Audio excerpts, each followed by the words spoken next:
Welcome back to my channel, ladies and gentlemen. I'm glad you've joined me. I'm taking another break from my traditional hiking videos to do a car repair video on my Jeep Cherokee. Once again, I'm the original owner of this Jeep. I've got 168,000 miles on it. And one of the problems I had was that my driver's side door speaker suddenly stopped working.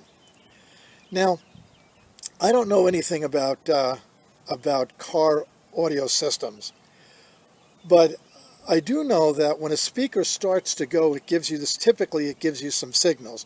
You get that kind of buzzing, noisy sound out of the speaker. And this speaker did not do that. Suddenly, it was working, and the next day, it wasn't. So I called a audio store about having them look at my speaker. And they quoted me a price minimum of $80 to diagnose and fix the problem if it was a standard problem, and it could be considerably more if it was not a standard problem. So even though I didn't have any experience in working with car audio systems, I went on the boards and started to read up on what people had to say about these kinds of situations. And I found out that, generally speaking, if the speaker does not give you any other signs that it's about to go out, and by the way, these are OEM speakers, these are 26-year-old speakers, but if it doesn't give you any signs that it's about to go out, and it suddenly stops working, and the radio is working, and all the other speakers in the car are working, the problem is likely a power issue. And all of the articles I read said the first place to look is the wiring harness that goes through the driver's side door. Because that door opens and closes so many times, over time, the wires just simply crack. And so I decided that I could always use the audio store as a backup. I decided I'd like to take a crack at seeing if I could fix this myself. So this is going to be an after-the-fact video because I've already got the job done.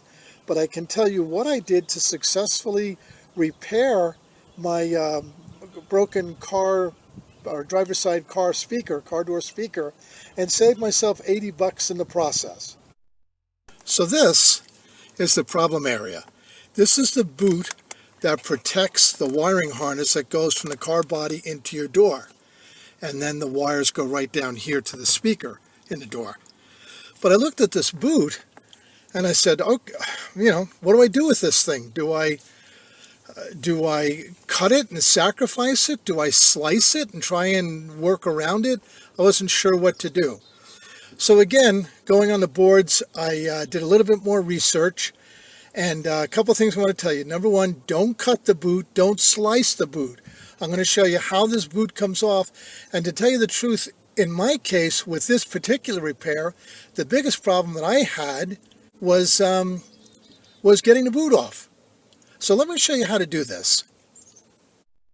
So again, you don't want to cut this rubber boot.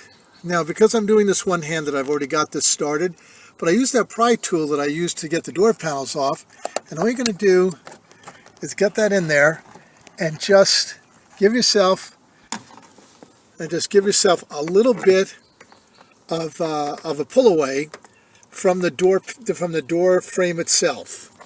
And then, again, I'm doing this one-handed, but you'll get the idea.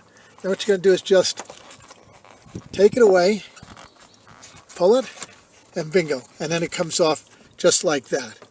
Now, the second part of this is that you're going to do the same thing on the opposite side of this boot, the rubber accordion. And by doing that, I've already got this prepped, but by doing that, you can pull the boot back and insert it into the door. Now let me see if I can get a view of this.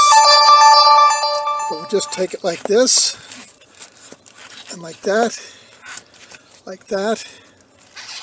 and you'll just pull it on the inside. I think you get the idea. So what I'm going to do is I'm going to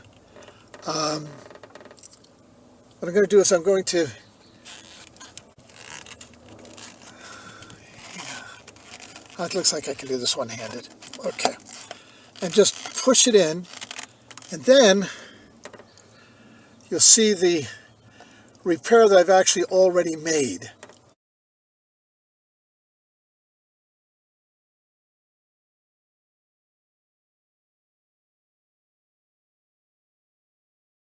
So what happened was,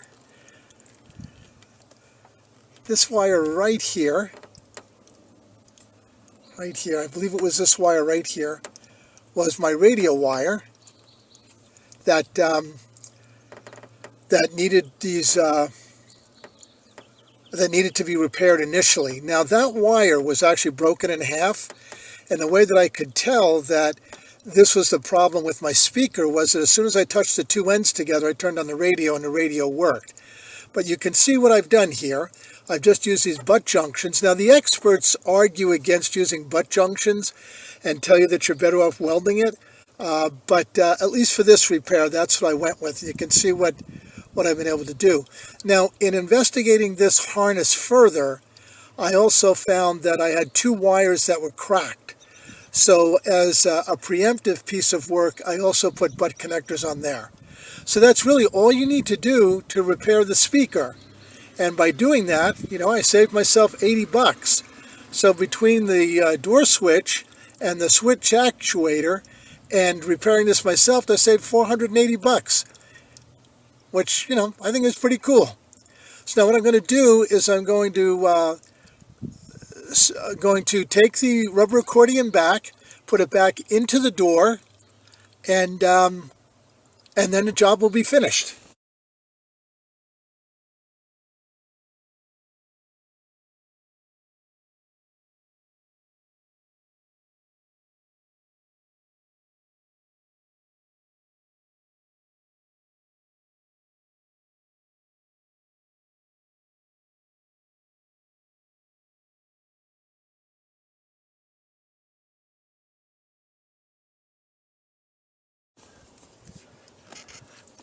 So you just want to start to take the part that you put into the door, stretch it out.